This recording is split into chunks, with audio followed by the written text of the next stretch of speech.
All right. Hello, everybody. How are you? Welcome to the Healing Haven Book Club. I just want to say hello to everyone on Happy Sunday. We are continuing to read this book, How to Be an Adult in Relationships.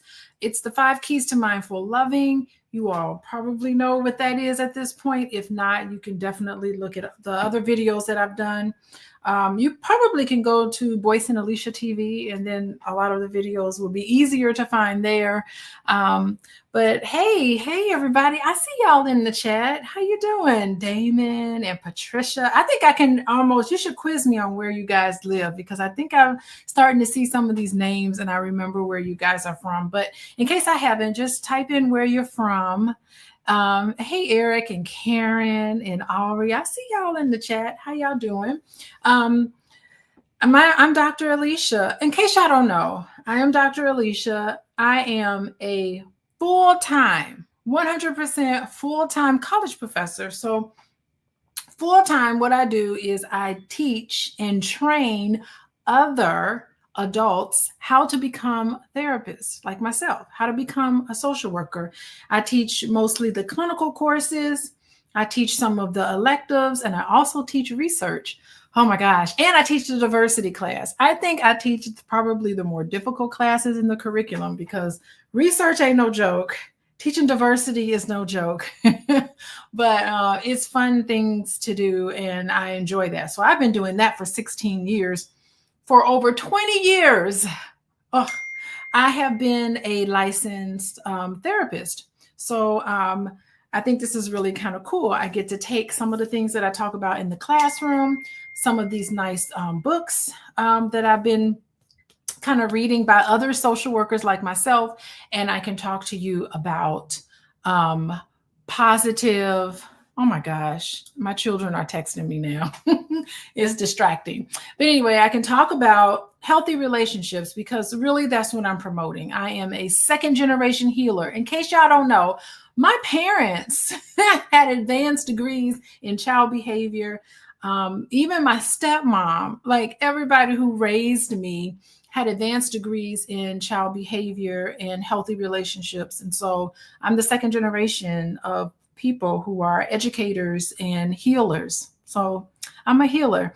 And so anyway, I do want to talk about healing and us as Black folks. I was talking to Cleo Manago recently, and he was talking to me about some of the issues between Black men and women, between just Black people in general in this country. And part of the issues of us is that we got a lot of healing to do. So anyway, this is part of it today to talk about it. And believe it or not, we are talking about conflict. We are on chapter 5 of How to Be Adult in Relationships. We are on chapter 5, and we've been talking about conflict. Now remember, conflict is a normal stage in relationships. Do y'all hear that? Experiencing conflict is normal, even in healthy relationships. Now, the demarcation between whether that relationship ends well is our ability to deal with conflict, because it's gonna happen. It is a phase, a big phase in relationships. So if you haven't learned anything, at least at this point, you've learned that conflict is normal. It is to be expected. So conflict is normal and to be expected. And guess what? Today, we are continuing the conversation on what are the things you need to do so that you can address conflict in a way that's healthy, because it's going to happen. No matter how much you fall in love with somebody, you will experience conflict. So today is the day. In many other weeks in the past, we've been talking about how we can deal with conflict in a way that can not separate you and your partner, but bring you and your partner closer. So where are we from? Okay, Eric says he is from Tallahassee. That's right, Eric. We talked about Tallahassee, how I lived right off Mahan. I lived off Mahan in Buck Lake. That's where I lived in Tallahassee when I was a student there at Florida State University. So I lived in Tallahassee for about gosh, 4 or 5 years. Yeah, 4 or 5 years. It was a really lovely place. I love that place. It was a nice, Tallahassee is a good place, y'all. It's a nice metropolitan city. It's a city with 3 people. There's like lawyers because it's the state capital. Then there's university folk because all of the universities around. FAMU is there, Florida State, and a couple of other community colleges. And then you also have like the local people and the rednecks. I love the rednecks. Actually, I got along with them really well. So it's like a really interesting place. Welcome, Eric. Hey, LaShawn. Welcome, LaShawn. And Karen's from Newark, New Jersey. Yeah, so I see y'all. Oh, KJ from Charlotte, North Carolina. How you doing? Vegas, that's what's up. Taylor Thompson from Vegas. I've been talking to my sister-in-law about trying to go see Beyonce in Vegas. I don't know how y'all feel, but I like Beyonce, so I don't know. There's some mainstream people that I really like. Beyonce got it going on, and her music. By the way, Beyonce's music, she puts out songs that really make sense when it comes to relationships. So everything, it's like every topic we talk about, there's a Beyonce song that can explain it. So anyway, welcome everybody. Oh, and by the way, let me just let you know, if you want to know when I go live, probably because you know I'm live today. If you want to know when I go live, if you text the word love, LOVE, to 87948, then you'll get a message on when I go live, and then you'll be up on everything. So that is a good website to go to. Follow me on Instagram. Can y'all follow me on Instagram? At Coaching with Dr. Alicia. I'm on TikTok too, but I don't know. I don't know. It's strange because I'll post something on TikTok and it'll do really well. And then I'll post it on Instagram and it doesn't do well. And then Instagram, I'll do much better on Instagram on some posts, but not so much on TikTok. I don't know how to get the algorithm, but you're going to get me no matter how you do. You can follow me on TikTok, follow me on Instagram. You're going to get me. So just know that you'll get me. What else I want to tell you? If you want to reach out to me and talk to me and connect with me, individual work and couples work, of course, you can find me at coachingwithdralicia.com. That's what's up. And I'm Dr. Alicia, in case you don't know. We'll leave the website up in case people want to know how to get a hold of me. All right. Okay.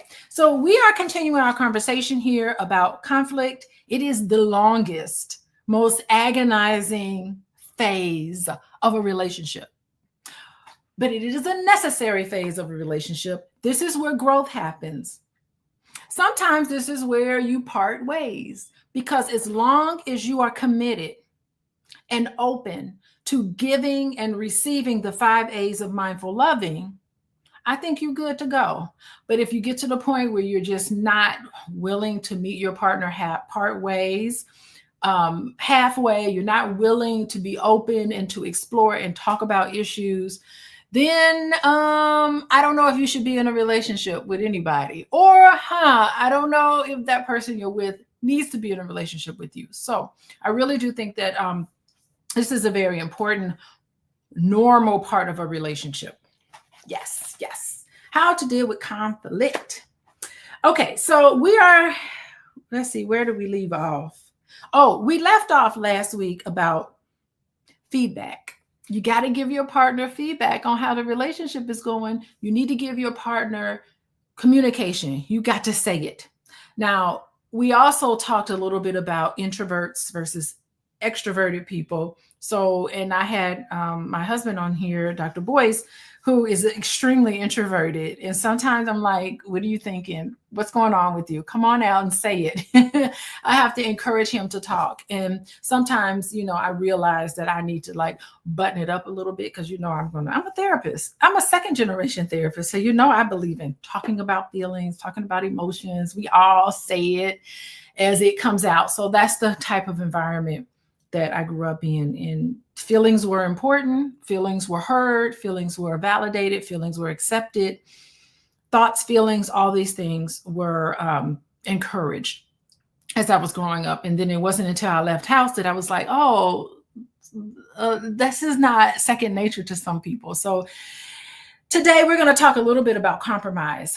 What do you do when you have differences in thoughts and differences in how to articulate yourself and how to talk about yourself and what to do in relationships? So when the inevitable conflict happens. So that's what we're going to talk about today, how to deal with conflict. And believe it or not, the next section with Just Say It is on page 158. I like the paper copy because I'm old school, but y'all can get this on the Kindle. You can get the audiobook. Actually, I do have the Kindle version and I have the audiobook version, but I prefer, personally, I just prefer reading it. I prefer the old-fashioned way. I prefer the old-fashioned way. So we left off last time saying, say it. Whatever it is you need to say, you need to give each other feedback. You need to be open for feedback. And you need to create an atmosphere of definitely of appreciation and gratitude. But you also need to create an atmosphere where your partner feels comfortable opening up to you and saying things to you and listening and validating and all those wonderful things. Those are really important in healthy adult relationships. Don't bottle it up. There's no resentment happening. You got to come on out with it. But you also need to respect that some people take a little longer to process things. Some people don't. They just gut right on out. So you have to be able to calibrate that. And what's interesting is that the next section on page 158 of the paper copy is all about finding a center. Wow. Okay. So how do we find a center? Oh, and get your journals out because there's stuff that we need to talk about. Successful agreements require responsibility. Successful agreements require responsibility. I think responsibility is big when it comes to trust. I got to trust you. You got to take responsibility for something, right? For your behavior and all of that. In a relationship in which one partner is substantially more responsible than the other, it can seem as if one needs to get the other to change. One person needs to get the other person to change because that person is more responsible. You need to be responsible 100%, right? For instance, one partner may always show up exactly on time and do exactly what he plans or promises to do, no matter what the circumstances. The other way, the other partner may be lackadaisical or irresponsible, not following through on commitments and not dependable. I ain't gonna text you back right away, where another partner texts you back immediately. The highly responsible partner may blame or try to fix the other with little success. What's wrong with you? Why can't you be on time for anything? One person errs by excess and the other by defeat. The virtue is in the middle, the mindful center, not on either side of the fault line. Whoa. It's funny how type A personality and type B personality, they'll get together. Who's a type B? Y'all let me know in the chat. How many of you guys are a stickler when it comes to like being on time? Who's our military veterans? I find military veterans, I work with a lot of people in the military, and I work with a lot of, and I've actually dated a guy in the military, and they're really big. They're really sticklers on time, and they're really sticklers on like making up the bed, and they have these idiosyncrasies that I think are really, really kind of funny. But type A personality and type B personality get together. Oh, Eric, you got a military family? Yeah. What have you noticed? They're big on like uniformity and falling in line. It's not, not much flexibility there, because really in the military, you need to be precise because lives are dependent on it. So it is a positive quality in the military, but in relationships, it doesn't necessarily happen that way. Type A and type B. And it's so interesting because it says in the book, the virtue is in the middle, the mindful center, not either side of the fault line. So both of you are right. Maybe The type A personality person, the person who wants to be on time, like Lisa's husband. Lisa's saying, yeah, my husband's like that. My husband is type A. Maybe the type A personality, you will end up, it's funny how type A people, they will end up with someone lackadaisical. It just happens that way. And you can, if you have a type A personality, I think sometimes you need to like relax a little bit. You need to kind of calm down. But you're right. It is important to be on time. But you know what? Even the type B personality, even that person is right. Even sometimes you just need to just chill. Sometimes not everything you go to, you need to be on time. Like a birthday party. Do you really need to be on time for a birthday party? It's okay to be fashionably late, right? So I think type A needs to listen to type B and type B needs to listen to type A. So there's compromise there. There's a meeting in the middle, finding the center. Hey, Tara, how you doing? Ann's like, I'm not in the military, but I love to be on time. Then Ann, I know it's got to bother you if you with a type B person. Hey, Dr. Vibe, how you doing? How you doing, Dr. Vibe? Thanks for joining us, Dr. Vibe. Tell us, are you type A or type B? Let everybody know. I want to know. I think I am. I have idiosyncrasies. So there's certain things where I'm real kind of like, I can't be flexible, but then there's some things that I can be. It all depends on what. For me, it all depends on what it is. Certain things I'm like, no, it has to be done this way. It's like crazy. Anyway.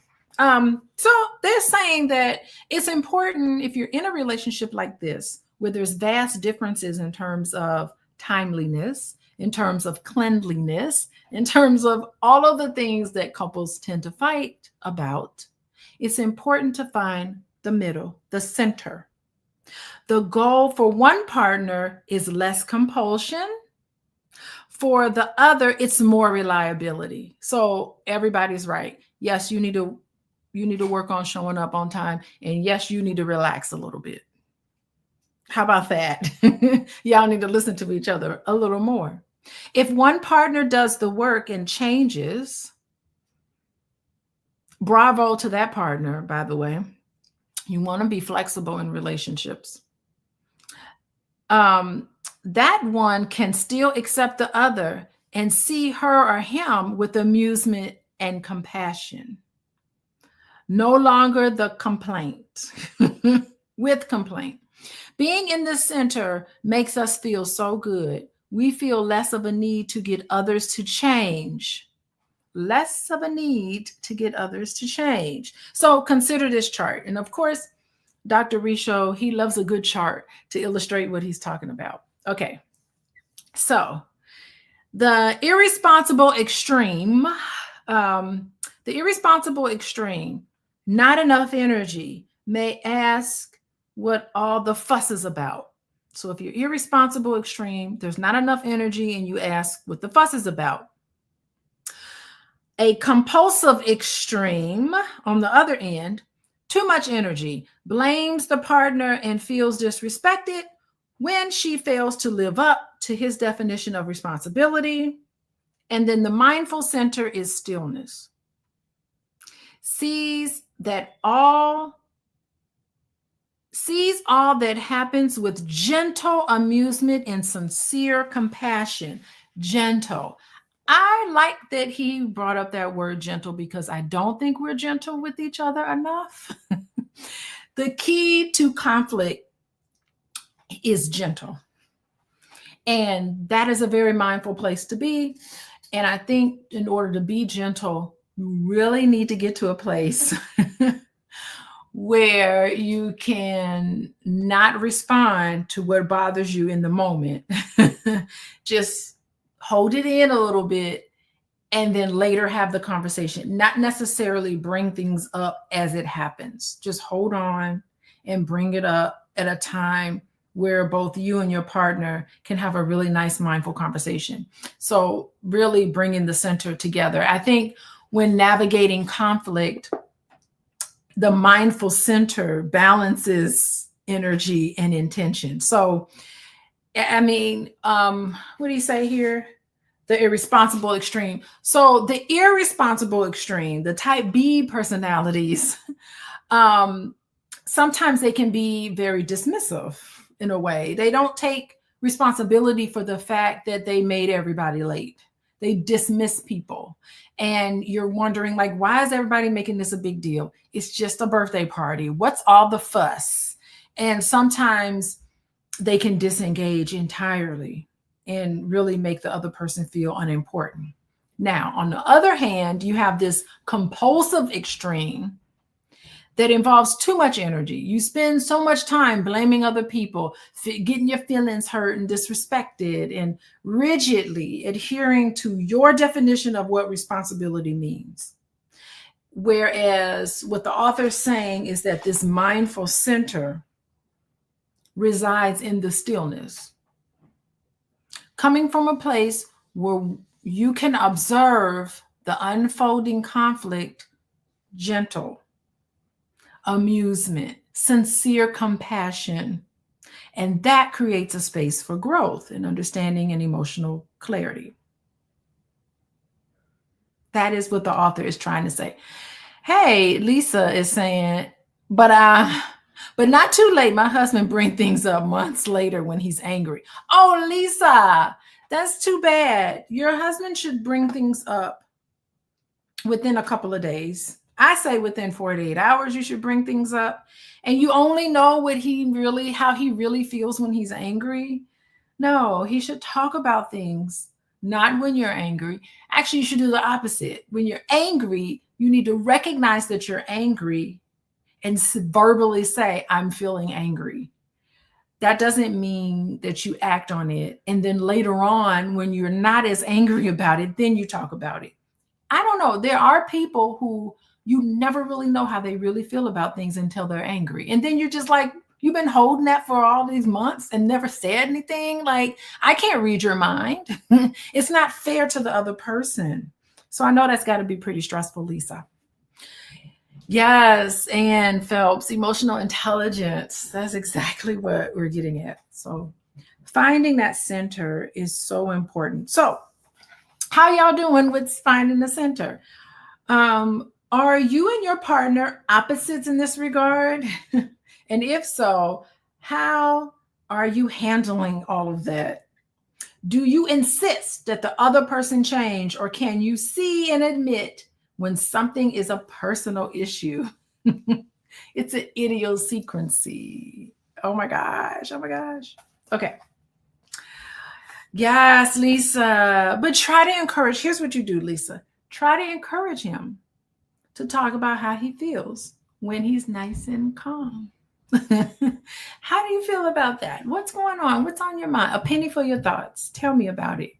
Constantly giving feedback when you're in your adult mind. Your wise mind is what we call it. All right. Okay, so we're moving on. We're talking about how to protect your energy. Okay, page 159. How to protect your energy. What do you do to protect your energy? Silently ask yourself the following questions about your life in the moment. Am I in a relationship with someone who presses down on my lively energy? Is it a habit from early life? Am I in a relationship with someone who presses down on my lively energy? Our lively energy is the energy that wants to light us up from within and light the world through us. Why do I allow anyone to limit my energy? Why do I allow someone to limit my energy? Yeah, it doesn't matter who you're with. Nothing should stop your shine. Nothing should stop your light. Am I with someone who delights in my energy or who depletes my energy? And if they deplete your energy, why do you allow them to do that? Why? Here are some suggestions that may help reignite the light of your energy if it has failed. So what this book is saying is that Are you with somebody that dulls your energy? And if you are, what is it about that person that you, or about anybody, that you're allowing that person to dull your light?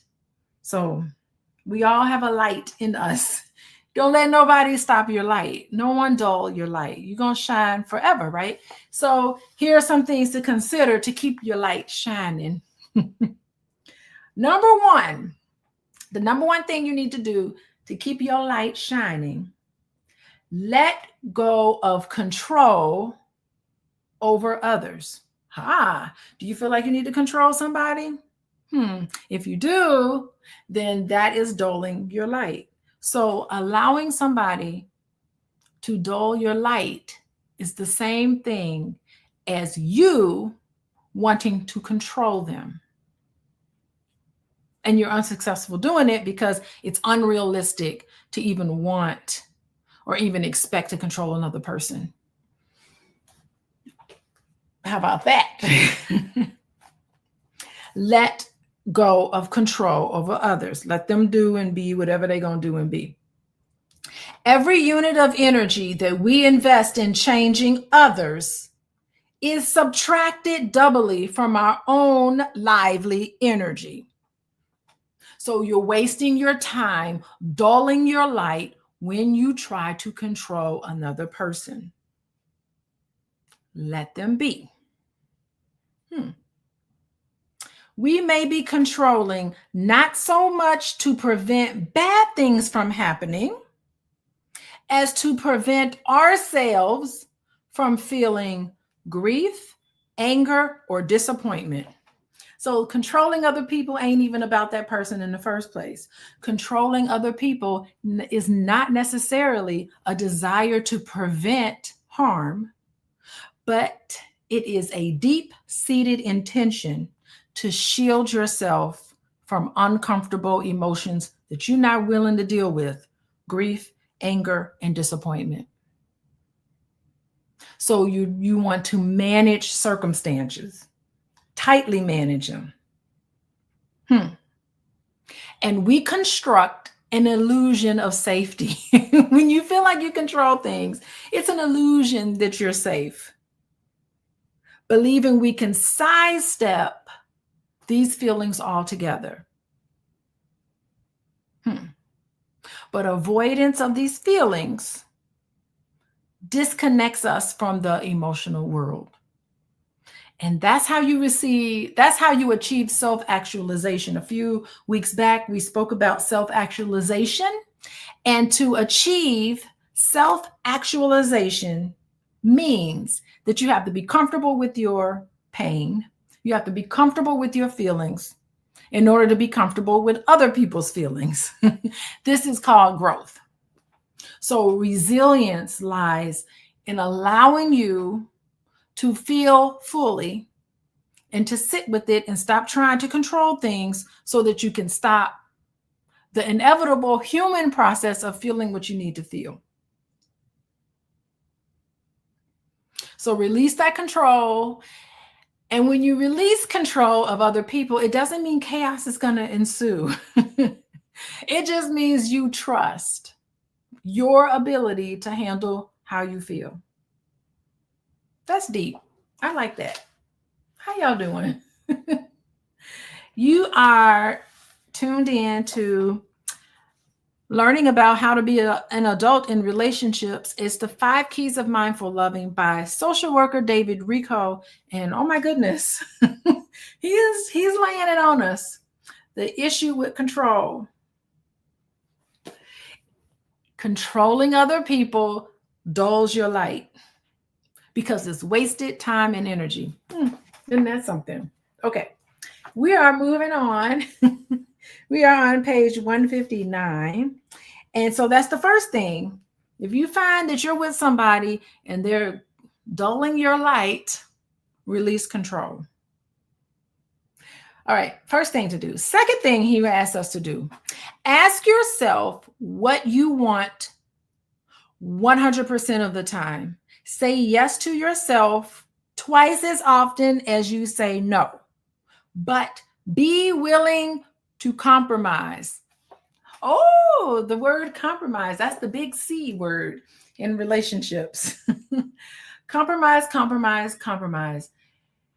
That is the key to healthy relationships. Talking about how to be an adult in relationships. It is the ability to compromise. I'm going to talk a little bit about that on Fly Nubian Queen this week on Tuesday. Y'all tune in. My day is Tuesday. I think it's at noon or 1, maybe 1 o'clock Eastern Standard Time, noon, 12 o'clock, 12 o'clock Central Standard Time. I'm in Central Time, so I speak in Central Time.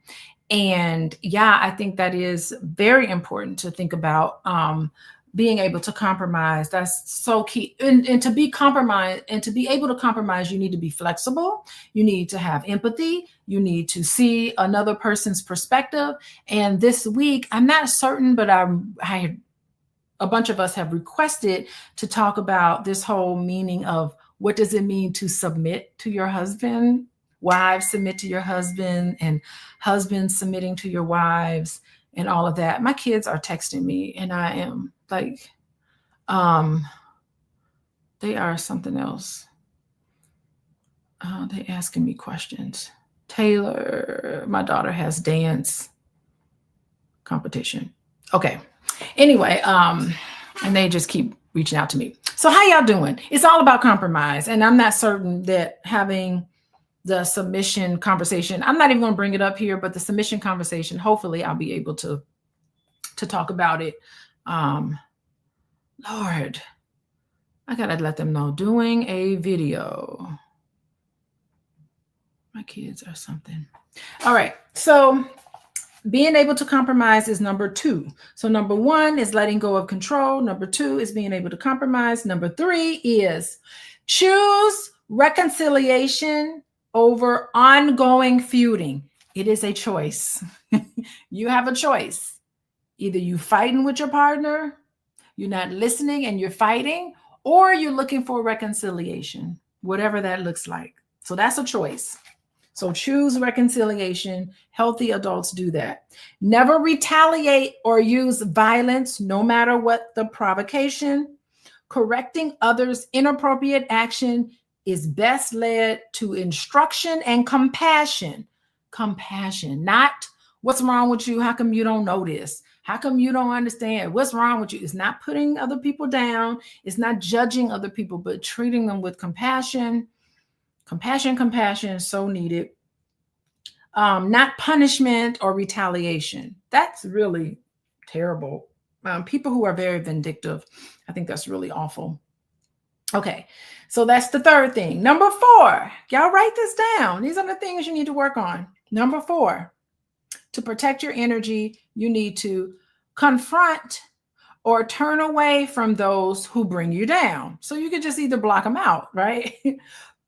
Confront or turn away from those who bring you down, put you down, or try to control, abuse, or scare you, no matter how close they are to you. Just because they're married to you doesn't mean that you're giving them permission to abuse you, disrespect you. Just because they're related to you, just because they are blood related to you, doesn't mean that you are giving them permission to mistreat you. So sometimes you need to confront or turn away from them. You don't get to talk to me like that and continue. You don't get to talk to me like that and be in my space.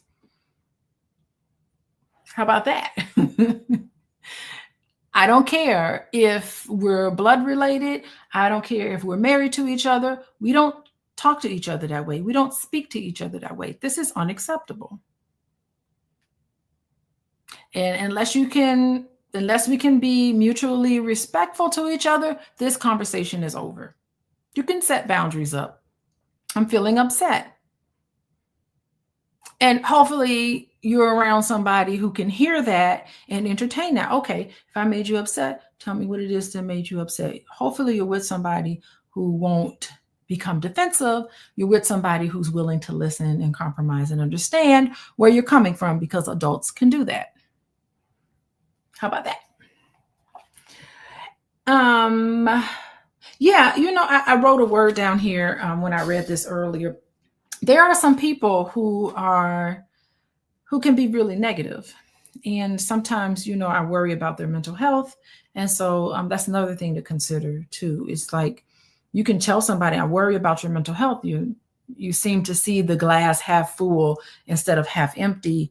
You tend to I'd like for you to be more positive. I mean, you could say that, you seem sad.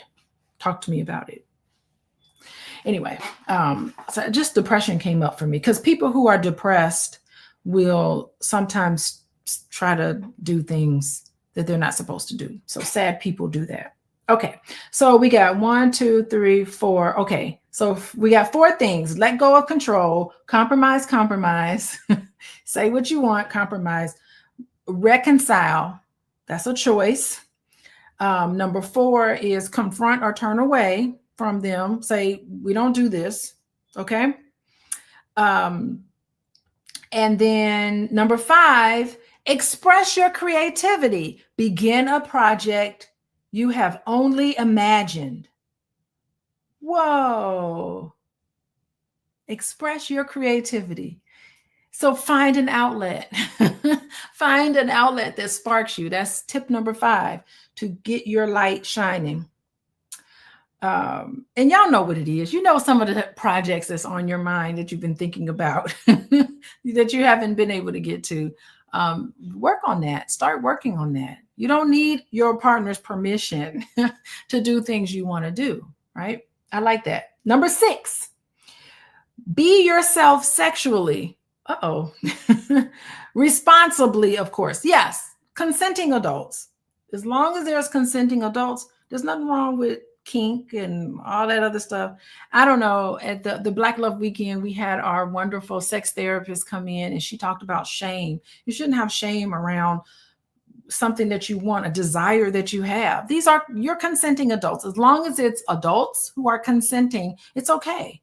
Like I've talked about it at the Puff Daddy debacle. And I'm like, okay, who knows what adults want to do when they get together, as long as they're consenting, as long as one person's not abusing another, whatever, right?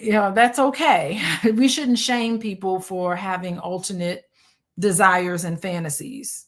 You should just express yourself sexually in whatever way that you see fit. This may include enacting the fantasy or lifestyle you have kept inside too long. So talk about that, vocalize that with your partner. What are some fantasies? Fantasy is not reality, by the way. So you can have a fantasy. It doesn't mean that you want this in reality. And actually, I read some articles on that. There were some people who had a sexual fantasy of being dominated, I guess there's a whole group of people who love dominatrix or whatever. They like that part of stuff. And so sometimes people like to be dominated, or they like to be, handled roughly in a sexual way. But if you ask them, 99% of people will be like, oh no, I would never want that to happen in real life. Like, I don't want anybody to attack me in real life. I just want it. It's a fantasy that I have, a sexual fantasy that I have. So research tells us that fantasy is actually different from reality, because when we talk to people who have a sexual fantasy and you ask them of domination or violence or intimidation or whatever, if you ask them, do you want this to happen in real life? They're like, oh no, absolutely not. I would be mortified if somebody tried to attack me in real life. But as a fantasy, that would be a turn on, by the way. So I'm a therapist and I'm here to give you evidence-based information. And so that's what the data says. They ask people, and people who love to dominate others in their real life, they don't get off on that. In their real life, like, they don't want to dominate other people and abuse other people. They just have a fantasy. So anyway, I don't know. I can just tell you what the studies say, that fantasy is different from reality. Okay, let's move on. So it says, we're at the top of page 160. It says, cultivate a sense of humor. Learning to play and see the humor in daily events in others' behavior and in your reactions. Yes, I love this one. Stop taking each other so seriously. Sometimes you just have to kind of laugh about how things are. I have to incorporate humor in my relationship, because if I didn't, I'd be mad all the time sometimes. So, oh gosh. Anyway, all right, moving on. Be bold in your self presentation and decisions. Be bold in your self presentation and decisions. Yeah. So, like, don't be ashamed of who and what you are. You want to wear a certain outfit, you want to make your hair a certain way, you want to look a certain way. Feel good about that. Don't feel inhibited to be something different than what you really are. I like that one. The next one here, and this, by the way, let me recap. These are a way to ignite your light and increase your energy, the light of your energy. Okay. So the next one is make friends with nature. Y'all get that? All you got to do, it don't cost you nothing. If you want to ignite your light when you feel like it's been dulled from conflict in a relationship, connect with nature. Make friends with nature, not connect with nature, make friends with nature. Make friends with nature to protect your energy. I like that one. I don't know. I feel like getting out in nature where spring is upon us. I think getting out in nature is a grounding activity. And sometimes I think it's best to put the phone down, to get away from television, to unplug from technology and connect with nature. It could be walking through the forest, sitting by the ocean, observing the sky. We got birds. Birds are coming back now because I live in the Midwest. And so I'm starting to see all the birds outside. My husband and I, we spend a lot, now that the weather is breaking, we'll spend some time outside, and it makes the world of a difference between how we treat each other, how we interact with each other. It's just being able to like embrace nature. Yes, Black Lexicon. I did that tonight at the lake with the moon and the North Star. Oh my God, that feels so good to connect with nature. You know, I think it strengthens resilience, and you have clarity and emotional balance, spending time with nature, and getting off the internet. Don't get off the internet now. Wait till I'm done, then get off the internet. But I think that's a great way to protect and preserve your peace, is to connect with nature. Eric says, I have fox, deer, turkey, rabbits in your yard. Oh my God. Okay. Well, if Armageddon happens, you'll have a meal in your yard. Fox and deer. That's pretty awesome though. Yeah. Tallahassee. I remember in Tallahassee, I had a few run-ins with snakes. Eric, I did not like the snakes. There were a lot of big old snakes. I used to go running in Tallahassee, and I did not like the snakes. But anyway, okay. How we can protect our peace. Dance or write poetry or songs about your feelings and the events in your life. Be creative. Find an alternative when faced with apparently insurmountable problem. You got issues, find an alternative, and find an alternative. Lively energy is joy, and joy happens when we find an alternative to the either ors. So finding an alternative is important. Tell the secret you have tell the secret you have complicated your life to keep. Whoa. So to protect your energy is the secret of complicating your life. Wow. So you've kept something to yourself. You've not revealed things about yourself, particularly to your partner. And it's made your life complicated. That's exhausting. That definitely will steal your light. And the thing is that some people believe that if I keep this secret inside, I'm avoiding conflict and I'm maintaining harmony. But what happens is that it suppresses your own truth and your own need. So whatever secret you guys are carrying around, it's a burden you. It's weighing you down. And you can't please everybody at the expense of your own peace. And people go to great lengths to ensure that certain situations, they don't talk about certain situations because they don't want things to escalate. They bite their tongues in moments when they feel like they should speak up. Some people overthink. Some people assume, and they have so much shame. They have so much shame in hiding a secret because they don't want to upset other people. And they're thinking that I'm going to resolve the tension by keeping this secret. But what happens is that you have created a deep inner conflict.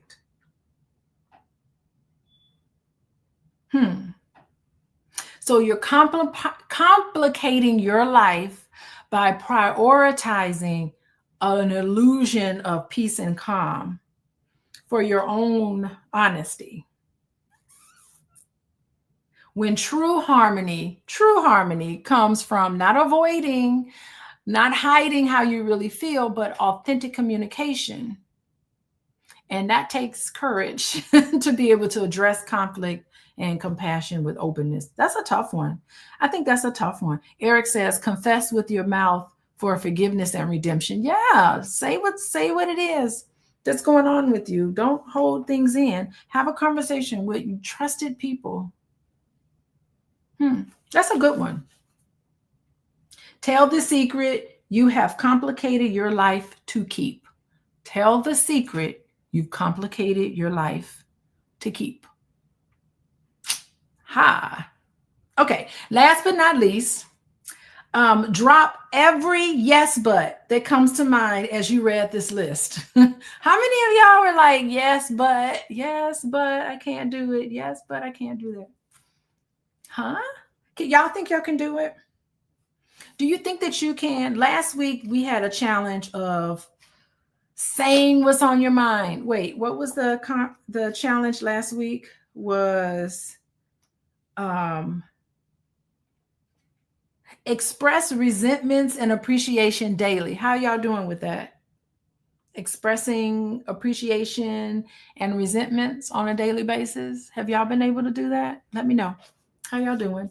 In case you guys are just joining us, we're reading from this book, How to Be an Adult in Relationships. It's the 5 keys to mindful loving. Black Lexicon said not all. Lord, not all. You haven't said all, but why not, Black Lexicon? You can say it. You should be able to say it. Just come on out with it. No one can read your mind. Express resentments. Yes, Kiara, we talked about that last week. To express resentments, things that have happened between you and your partner that was less than ideal. Don't bottle any of that up. Talk about it. Not when you're mad, though. Don't talk about it. Like, wait, what's her name? Do not talk about it. Like, I can't remember. There was a lady before. Is it Anne? Oh, Lisa. Don't talk about it like how Lisa talked about her husband. Yeah, Dr. Vibe. How you doing, Dr. Vibe? I see you said you were in Jamaica. Oh, my goodness. You're in Jamaica. So, if you're in Jamaica, you can get connected with nature. But talk about it. Talk about how you feel. That was the challenge. So, yes, Kiara, our challenge from last week was talk about how you feel. And by the way, if you guys want to know, I'm going to go live again next week. I don't know what time, but to find out what time, I know y'all already know this. Text the word love, LOVE, to 87948, and you'll be able to go live when I can talk more about conflict, how to be an adult in a relationship. It's the 5 keys of mindful loving by David Richo. And right now we're talking about conflict. I think conflict is the biggest stage of a relationship. Yes, it's a stage of a relationship. It's a stage. Your love is being tested. And so I want you guys to know it's a stage. Falling in love is the stage. Meeting another person, all of that, being ready for a relationship, all of it is a stage. Conflict is a stage. It's a necessary stage in all relationships. And today we are talking about how to deal with it in a way that is healthy and that is mature. And this is how we heal. This is how we break generational curses, is getting this right. Yes. Talk about it. Yeah, it's a real challenge, Ann. I agree with you. Ann said that's a real challenge in my house. Talk about it. Yeah, right. Well, it's courageous sometimes. And you have to ask for permission. Say, I want to talk to you about something that's been on my mind for a while. When is a good time? Get permission. And then remember, be gentle. I feel. Talk about how you feel. I feel. And I would like this to be this way. I would love for this to be this way. I feel sad because sometimes I get the impression that I'm not listened to, and I would love for you to listen to me more. Whatever it is that's going on. If I had to talk, there's a New Testament biblical scripture to keep certain things to yourself, not in healthy relationships. Don't bottle it up. Yeah, you know what? Black Lexicon, I hope you tune in to Fly Nubian Queen. Hopefully we'll talk about it this week, about things that the Bible says. There's different interpretations of the Bible. Remember, there was one interpretation of the Bible that said slavery was okay. Hello. That's one interpretation of that Bible, and it's in the Bible, all through the Bible. So anyway, we are going to move on. We're going to move on to page 160. We're on page 160. Matching what I want with what you can give. How about that? So we need to be realistic.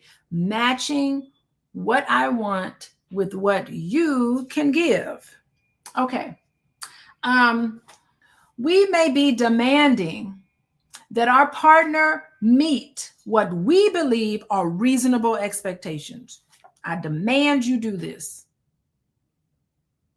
I don't know if that's a good thing to do, demanding that your partner, you can invite your partner to do certain things, but ultimately you can't control another person. You can invite that person to do something.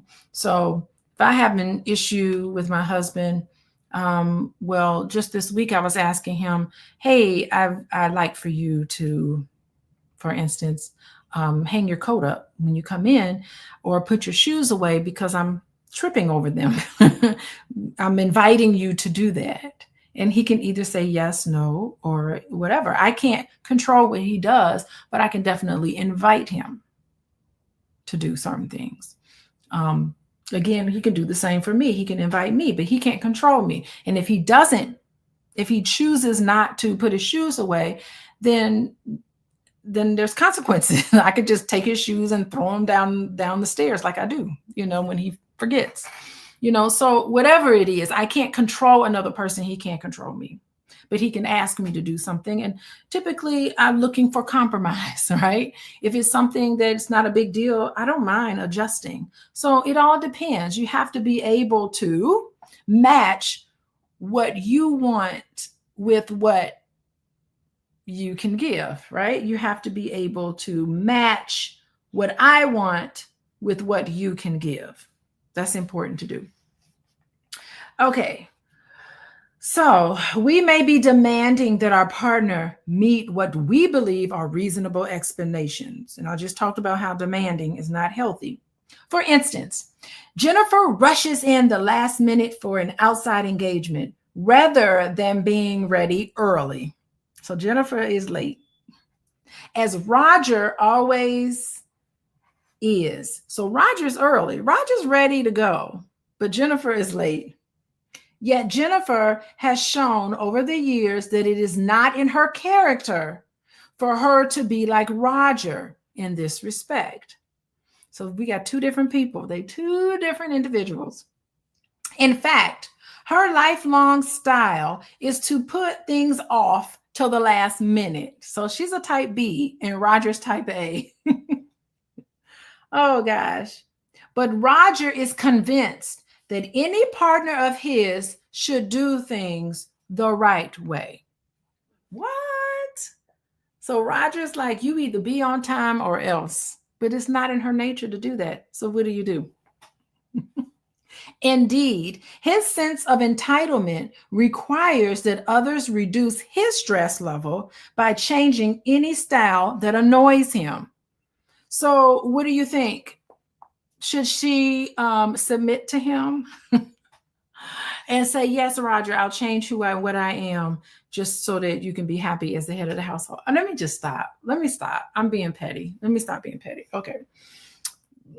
Anyway, okay, let's move on. All this leads to upbraiding and criticizing Jennifer. All of this leads to criticizing Jennifer. That's not healthy either. Roger's reaction has become a form of distancing from her. So he distances himself. As is any expectation not based on an agreement. He is peeved, and he might even believe Jennifer is sometimes dauntingly, purposely to anger or disrespect him. So not only is he upset with her, but he thinks she's doing it on purpose to upset him.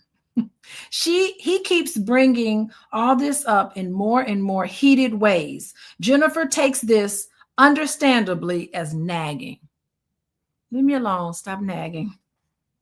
The healthy alternative might be for Roger to accept the given of Jennifer's unique timing and to join it in an affirmation of intimacy. Hello.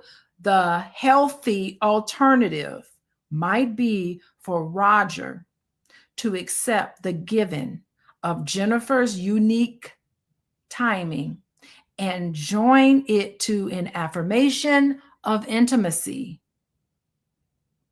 That's Jennifer, and I love her. That is being flexible, right? We act in favor of closeness rather than against it when we say yes to someone who is.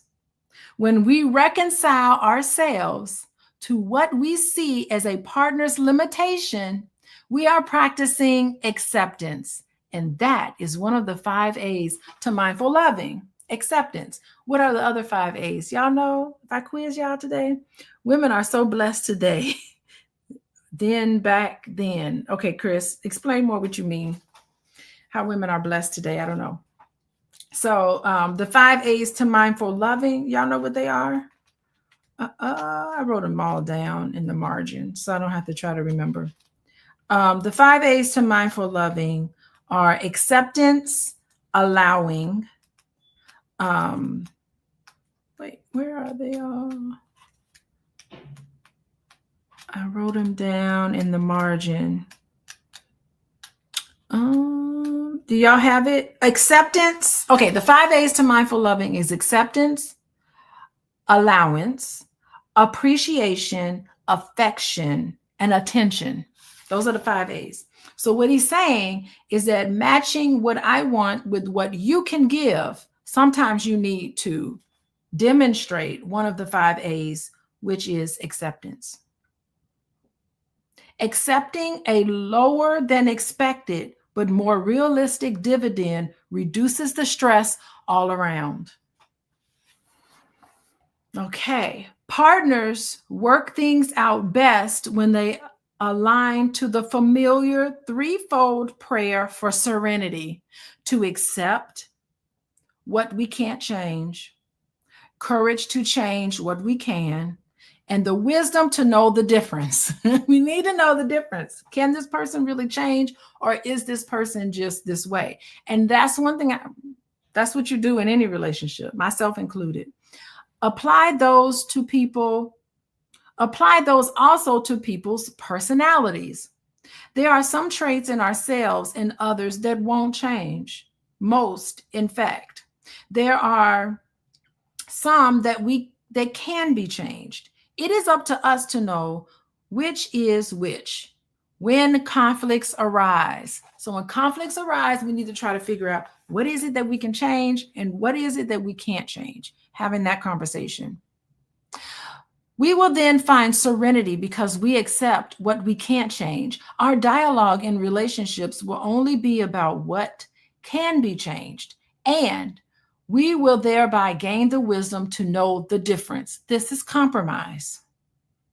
Well, I can compromise. So one thing I can do is I can make an effort to be on time, or I can make an effort to be a little more flexible with timeliness. But here's something I can't do. When it comes to me trying to get to work, I like to be on time to work. But if it's a social event, I think I'm more flexible in that way. These are the conversations that adults need to have with each other when there's differences in timeliness, for example. At the same time, the partner whose timing frustrates her partner can also consider making at least some attempt to be more timely. This is an act of love for her partner since it triggers him and his blood pressure. Since early planning and less rush timing matters this much to Roger, I can override my natural style and please him. I think that's beautiful.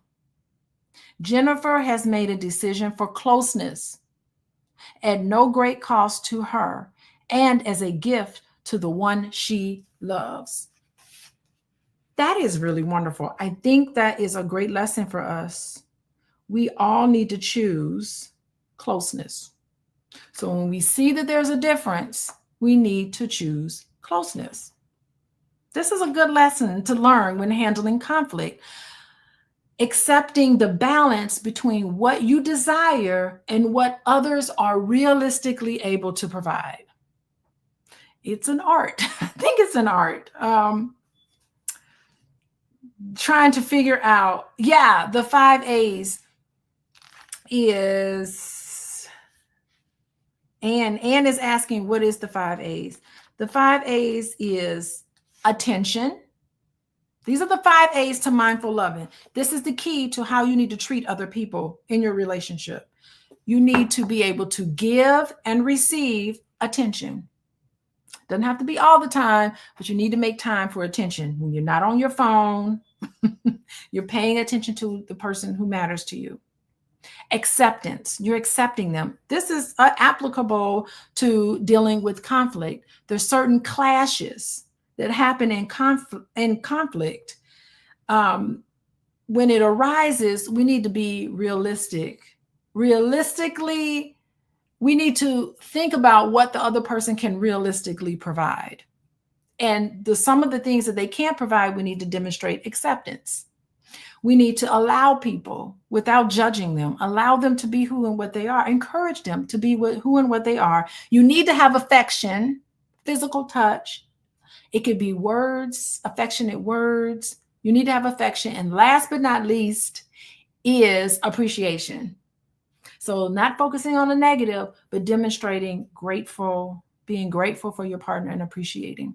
And those are the 5 A's. If we all treated each other that way and accepted treatment no less than that, then that's how we deal with conflict. That's how we deal with life in general. That's how we break generational curses of trauma. That's how we heal.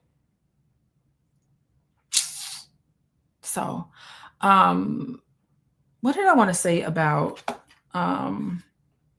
matching what I want with what you can give? I don't think I have anything else to say. I think it's a growth. We got to find peace and compromise, clarity and acceptance. Sometimes we have to honor the gap between what we expect our partners to be and with the reality of how they are able to fit. So it's that gap that we need to be mindful of and to learn how to accept each other and to approach differences in timeliness or differences in the relationship, approach it with connection. Well, you know what? That's my wife. Sometimes she's late, but I love her anyway. That's my husband. I better try to be on time because I don't want to stress my husband out. I'm going to try to work on this and be on time. That's how you deal with conflict with each other. You try to come up with some compromise, realistically accepting each other. And where you draw the line, it's all the way you manage things. Got it? We gonna get this, y'all. We gonna get this. Oh my God, it's the top of the hour. How y'all doing? We're going to continue our conversation. I think next week, I'll be back next week. My daughter has a dance competition, but I think she'll be done by March 9th. She'll be, daylight saving time, but I'll still be ready. I'll be ready to meet with y'all next week. We're going to finish up conflict. Yikes. I think we'll finish it. Let's see. We just have a couple of pages. Whew. It's a big chapter on conflict, but maybe we'll finish it, but I'm not certain. Thank you guys for joining me. I appreciate it. Thank you, Chris. Thank you, Jessica. Thank you, Lori. Chris Reed. Oh my God. Wait, what did Chris Reed say? I heard back in the pimp days, women will get told what to do by a man. So that's the reason why I said women are so blessed today. Thank you, Chris. We've come a long way. Chris is a sweetheart. I can tell. I can tell you are a sweetheart. And what else did he say? They don't have to worry about a man, Ike turning them or Chris Brown in them. Oh, yes. Thank you. Thank you, Chris. Those are some good words. Believe it or not, I know what he means. We've come a long way with women's rights. I was having a conversation. We talk about extremes. I was having a conversation with my husband today, and he was blaming everything on feminism. And I was like, hold on a second. You are a feminist. I had to educate my husband. You are a feminist. I'm like, don't you believe that I deserve the same pay as a man in my same position with the same qualities, with the same attributes? He's like, yeah, I do believe. Then that makes you a feminist. What he was referring to was extremes. And so I'm like, those extremes are toxic. But in reality, there's some part of you that's feminist, right? You are a feminist. So I think we get into these extremes and we need to be able to pull things in a little bit and stop being extreme with stuff. So anyway, I thank you all for joining. Come back next week and we will chop away at conflict, how to handle conflict as an adult and not childish. And we've seen plenty of examples of childish behavior. So if you want to get a hold of me, definitely reach out to me. Where's my website? My website is here, coachingwithdralicia.com. Y'all follow me on Instagram, Coaching with Dr. Alicia. I am so close to 10,000 followers. I'm like super close. So make sure you follow me so I can get 10,000 subscribers and you can get some valuable content on my Instagram page. Again, Coaching with Dr. Alicia. That's how you can contact me if you want to work with me individually, as a couple. And y'all, we're going to learn all about compromise, all about how to be gentle, all about connecting with each other in spite of differences. We can do it. We can do it. I know we can. I believe in us. And I'll see y'all next week. Bye-bye.